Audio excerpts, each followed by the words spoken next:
देश में धारा 370 पर लिया सरकार ने फैसला, परंतु पदोन्नति पर नहीं हुआ फैसला। सुप्रीम कोर्ट ने राम मंदिर पर भी दे दिया फैसला, परंतु कर्मचारियों की पदोन्नति पर नहीं हुआ फैसला। क्या इतना बड़ा मुद्दा है जिस पर सुप्रीम कोर्ट में अभी भी मामला चल रहा है? तो प्रमोशन को लेकर एक बड़ी खबर, हजारों कर्मचारी रिटायर्ड हो रहे हैं बिना प्रमोशन के, बिना पदोन्नति के।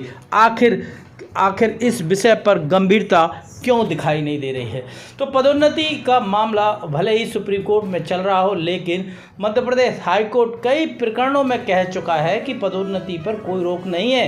हाई कोर्ट में अलग अलग बेंचों में लगे हुए कुछ प्रकरणों में कर्मचारियों की पदोन्नति भी मिल गई, लेकिन मध्य प्रदेश में पदोन्नति के बंद होने के बाद से 3 सरकारें आई, लेकिन उनका हल नहीं निकाल सकी। नतीजा, प्रदेश के 1,20,000 से ज़्यादा कर्मचारी बिना पदोन्नति के सेवानिवृत्त हो चुके हैं।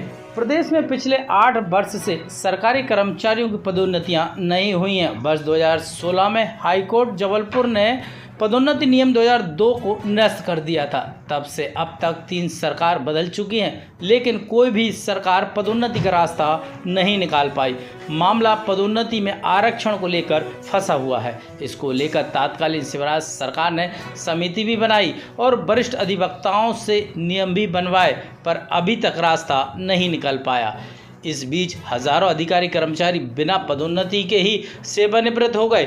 शिवराज के बाद कमलनाथ सरकार भी 15 माह के लिए आई, पर उसने भी कुछ नहीं किया। मार्च 2020 में फिर शिवराज सरकार बनी और उन्होंने पदोन्नति के विकल्प रूप में उच्च पद का प्रभार देने का निर्णय लेकर कर्मचारियों को साधने का प्रयास किया।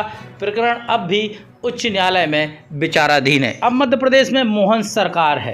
कर्मचारियों को उम्मीद है 2016 के बाद से ये 4थी सरकार है और कर्मचारियों को उम्मीद है कि मोहन सरकार पदोन्नति में आरक्षण को लेकर कोई ठोस प्रयास कर इसका रास्ता निकालेगी। इसी बीच पशुपालन विभाग, नगर निगम, स्कूल शिक्षा विभाग और समेत कुछ विभागों के कर्मचारी पदोन्नति को लेकर सिंगल याचिकाएं लगाई गई हैं, जिसमें उन्हें पदोन्नति का लाभ भी मिल गया है। हाई कोर्ट ने कई प्रकरणों में कहा है कि पदोन्नति में कोई रोक नहीं है, बावजूद उसके सरकार पदोन्नति देना नहीं चाह रही है। तो पदोन्नति का मामला गहराता जा रहा है। सरकारें बदलती गईं, परंतु पदोन्नति पर कोई ठोस निर्णय सरकारों ने नहीं लिया। अब उम्मीद है मोहन सरकार से कि कर्मचारियों को आस है कि ये मोहन सरकार जल्दी कोई ठोस कदम उठाकर कर्मचारियों को मूल पदोन्नति का लाभ दिलाएंगे।